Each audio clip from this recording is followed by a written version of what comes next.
में बस सिर्फ इतना फ़र्क रह गया है कि उन्होंने पत्थर मारे थे हमारे नबी सल्लल्लाहु अलैहि वसल्लम, और हम पत्थर नहीं मारते। सोचो, गौर करो।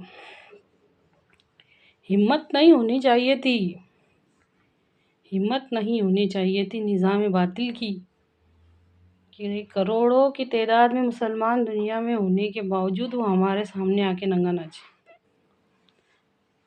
अल्लाह माफ़ करे। सोच के देखो, इतनी बड़ी जिम्मेदारी दे के भेजी गई थी उम्मत मुस्लिमा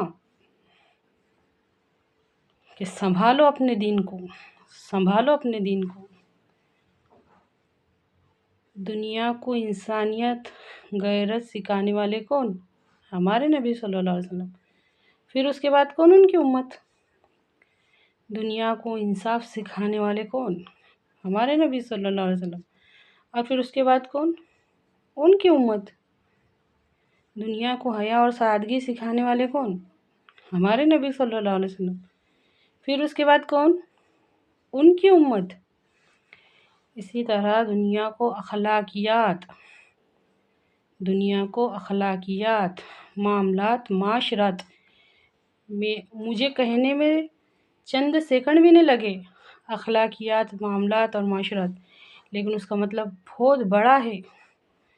उसकी मतलब की बारीकियों के साथ में, उसके मतलब की बारीकियों में सोच के फिर सोचो कि दुनिया को अखलाकियात, मामलात, माशरत सिखाने वाले कौन? हमारे नबी सल्लल्लाहु अलैहि वसल्लम। और फिर उसके बाद कौन? उनकी उम्मत। और उम्मत ये सब जिम्मेदारी लेने को तैयार नहीं है। अपनी जहन के सर्कल में छोटा सा एक दीन का हिस्सा बिठा लाए कि दीन क्या है? इस्लाम के 5 अरकान। सोचो, सोच के देखो, ये वो ज़रूरी हो गया है। नहीं तो फिर उम्मती होने का हक हमसे अदा नहीं हो रहा। उसका मतलब ये होगा कि फिर उम्मती होने का हक हमसे अदा नहीं होगा। हम सब ये उम्मीद करते ना कि हमारे नबी सल्लल्लाहु अलैहि वसल्लम की शफ़ाअत हमारे हक में हो, तो सोच के देखो कि हम उम्मती होने का क्या हक अदा करें। दुनिया को इबादतों के तरीके बताने वाले, दुनिया को ज़िंदगी गुजारने के तरीके बताने वाले कौन? हमारे नबी सल्लल्लाहु अलैहि वसल्लम। और फिर उसके बाद उनकी उम्मत।